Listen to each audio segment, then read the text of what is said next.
E aí, pessoal? Professor Fredão, aqui do Mente Matemática. Vamos agora para a resolução da questão 149 do caderno amarelo da prova do Enem 2018, que é uma questão da habilidade 2, que é a habilidade em que você precisa identificar padrões numéricos. Isso aqui está ligado a questões que envolvem sequências numéricas, PA, PG ou sequências mais gerais, ou identificar princípios de contagem, o que envolve análise combinatória. Beleza?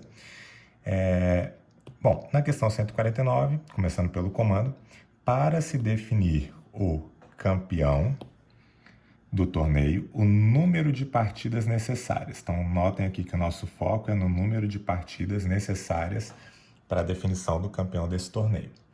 Então, vamos lá. Torneios de tênis, em geral, são disputados em sistema de eliminatória simples. Nesse sistema, são disputadas partidas entre dois competidores. Então, cada partida, vai ter dois competidores. Meio óbvio para quem conhece tênis. Lógico, poderia ser um jogo, sei lá, de dupla, mas, enfim, não é o caso. Com a eliminação do perdedor e promoção do vencedor para a fase seguinte. É o que a gente chama de mata-mata. Dessa forma, se na primeira fase do torneio, então, se a primeira fase, o torneio conta com 2N competidores, então, na segunda fase, restarão N competidores. Traduzindo isso, como 2N é o dobro do N, o que ele está te falando é, se você tiver, por exemplo, 8 competidores numa determinada fase, como eles vão se enfrentar, um contra o outro, então metade avança, metade é eliminado. Então, na próxima fase, o que vai sobrar aqui, Então, na próxima fase, o que vai sobrar são 4 competidores, beleza? E assim sucessivamente até a partida final. Em um torneio de tênis disputado nesse sistema, então aqui está o ponto principal, participam 128 tenistas. Para se definir o campeão desse torneio, ou seja, do torneio que tem 128 tenistas, o número de partidas necessárias é dado por... Galera, é uma questão bem simples e bem rápida, na verdade. Por quê? Se você tem 128 tenistas, eles vão disputar, A contra B. Então, quantos jogos você vai ter na primeira fase desse torneio? Você vai ter 64, beleza? Desses 64 jogos vão partir 64 vencedores e 64 perdedores. Os 64 vencedores vão se enfrentar, um contra o outro. Então, você vai ter depois 32 jogos na próxima fase, beleza? Depois vão avançar 32, esses 32 vão ter que formar pares, e aí você vai ter depois 16 jogos. Depois 8, depois 4, depois 2. Quando você tem 2 jogos é quando você chega na semifinal, certo? E aí na semifinal você vai... Desculpa, aqui é o número de partidas, Isso. Então quando você chega em 2 partidas, você está na semifinal, porque você vai ter A contra B, C contra D. Vão avançar um de cada uma das 2 semifinais e você vai ter a partida final. Beleza? Então, para você saber o total de partidas necessárias nesse torneio, você tem que somar todas essas partidas que ocorreram aqui. E note que nesse tipo de questão, ele não vai querer que você calcule o resultado. Ele quer que você identifique, tá? E a gente vai ver numa outra questão logo na sequência o como que isso pode ser complicado. Não foi o caso aqui, mas poderia ser bem complicado. Então, a nossa resposta aqui é a letra B, não, Cuidado, letra E. Porque você vai ter 64 partidas primeiro para aqueles 128 tenistas, depois 32 partidas para os 64 que sobraram, depois 16, 8, 4, 2 e 1 até chegar na final. Questão simples, tranquila, tá? Uma questão que daria para você resolver tranquilamente em menos de 3 minutos. E ela está mais bem organizada aqui, beleza? Então, primeira fase eram 128 jogadores, então metade disso é o número de partidas, Porque cada partida contempla 2 jogadores. Então, primeira fase, 128, 64 partidas.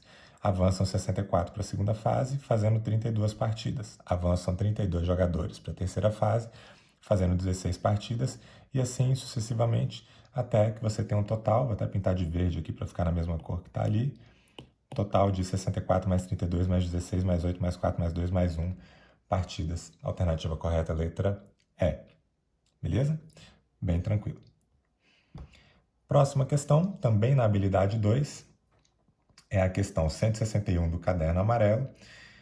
Habilidade 2, identificar padrões numéricos ou princípios de contagem. E ela diz o seguinte. Vou começar, como de costume, pelo comando. Uma expressão que fornece a quantidade de maneiras diferentes que os estandes podem ser compostos. Galera, dica geral, tá? Para a prova do Enem aqui. Quando você olha para alternativas dessa forma, tá? Muitos candidatos não vão saber o que isso aqui representa ou o que isso aqui representa.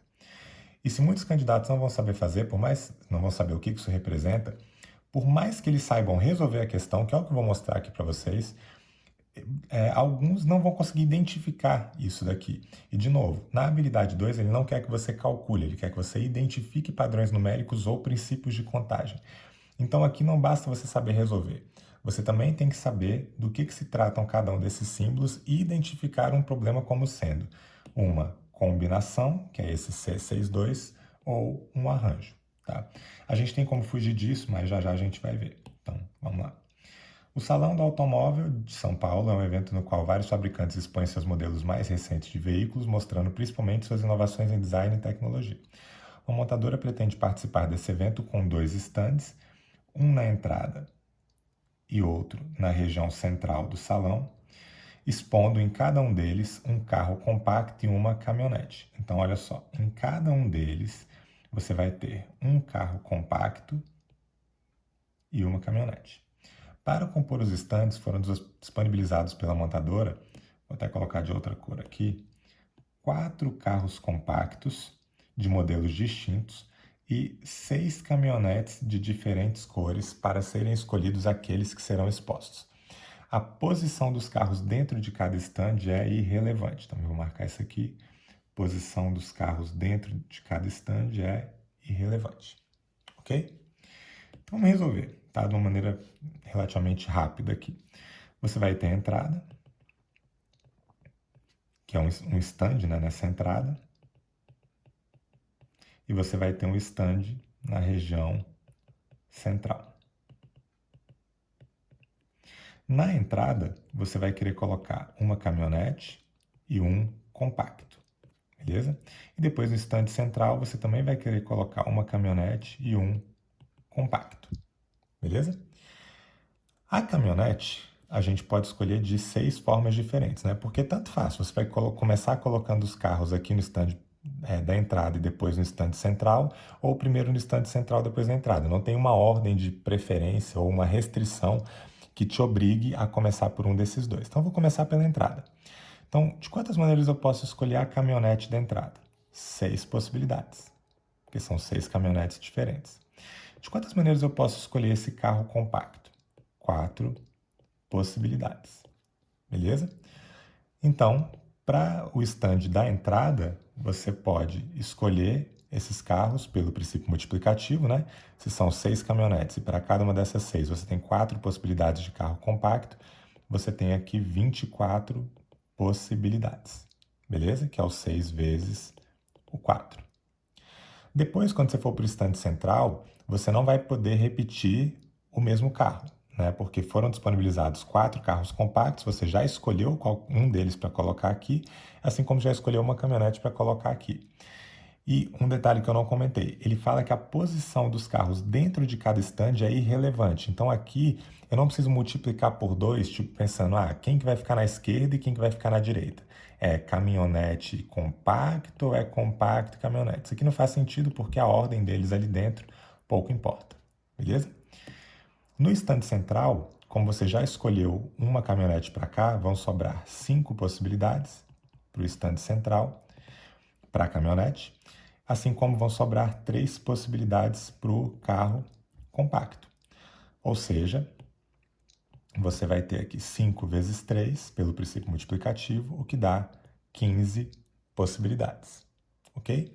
Só que para cada uma dessas 24 possibilidades que você tem de organizar aqui, você vai ter 15 possibilidades de organização desse stand central. Então, também pelo princípio multiplicativo, né, e você pode decorar isso com aquela regrinha do E, né, você tem que colocar um carro compacto e uma caminhonete no stand da entrada e colocar também uma caminhonete e um compacto no stand central.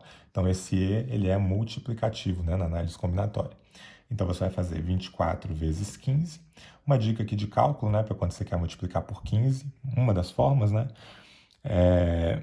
é você pegar e enxergar o 15 como 10 mais 5. Porque daí você multiplica 24 por 10, isso sai no estalo, porque é só acrescentar o zero. Isso você vai fazer uma distributiva aqui, agora vai multiplicar por 5. Como 5 é a metade do 10, a resposta que vai aparecer aqui é a metade da que apareceu anteriormente. Então, na minha cabeça, quando eu preciso fazer essa conta, eu faço 24 vezes 10, 240, mais a metade, 120, e isso vai totalizar 360. Qual é o problema, galera? Ele não dá 360 aqui, porque ele não quer que você calcule, ele quer que você identifique o padrão de contagem. Então, você tem duas opções.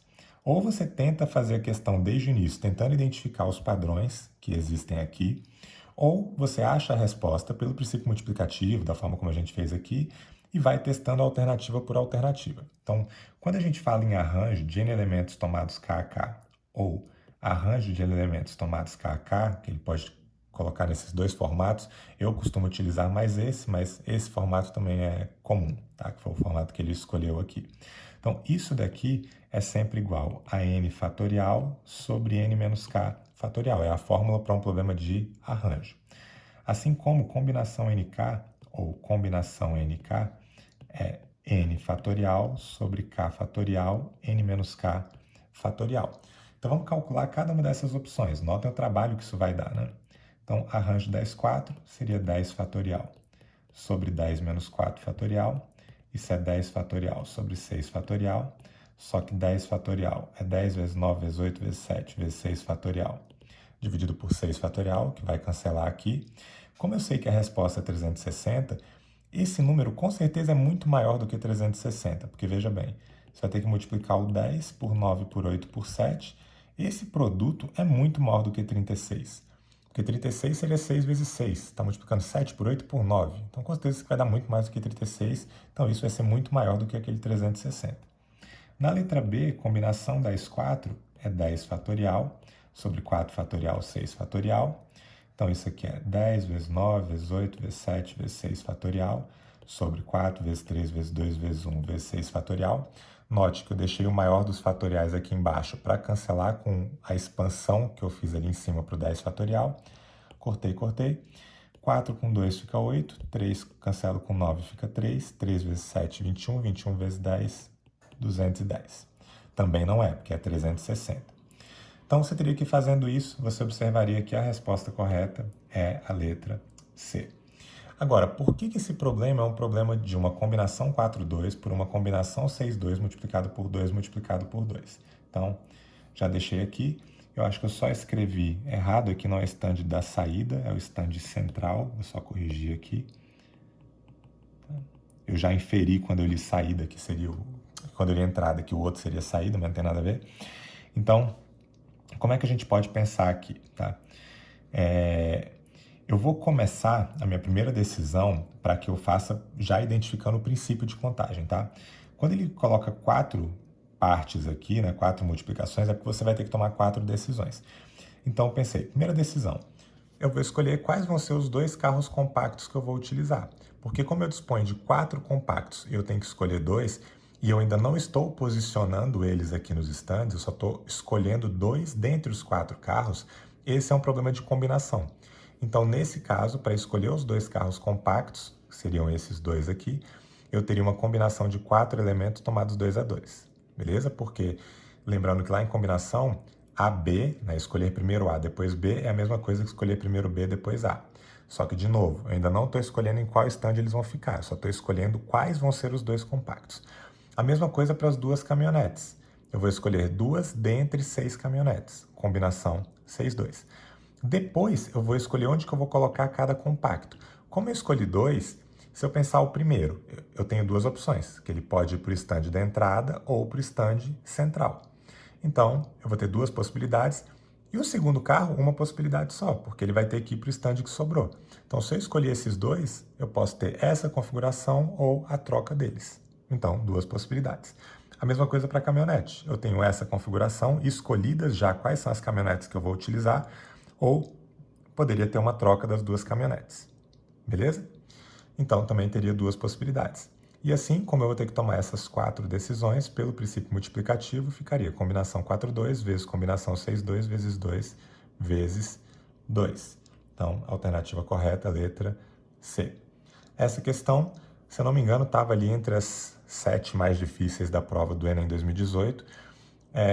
Primeiro, por ser combinatória, e segundo, por estar na habilidade 2, que é essa de identificação do princípio de contagem e não do cálculo, tá?